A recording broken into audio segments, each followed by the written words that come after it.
America is now bankrupt. And the question we're going to answer today is, how did America, at one time, reportedly, the richest country in the world, is now bankrupt? And now it's so bad that America cannot pay the interest on our debt.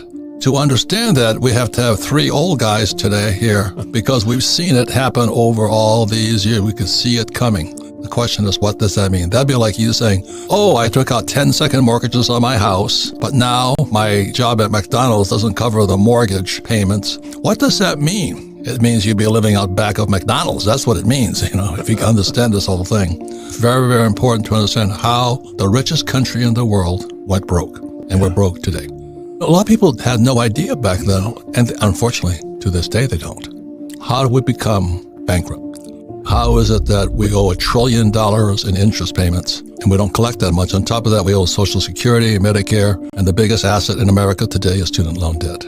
All the entitlements that are out there are far more than the national debt that we have. Correct. It's even bigger than when we hear the national debt just hit $33 trillion. It's maybe more like $200 trillion is the real number. I think it's 260. Yeah. 260 trillion is ungodly. How do we get this far into debt? Well, I can remember in 1976 when the national debt was approaching $1 trillion and everybody was up in arms saying, well, we can't stand $1 trillion national debt, that the country will go down the drain. And fast forward a few more years and to 33 trillion, and just in 3 months in the Biden administration, they added over $1 trillion to the national debt. So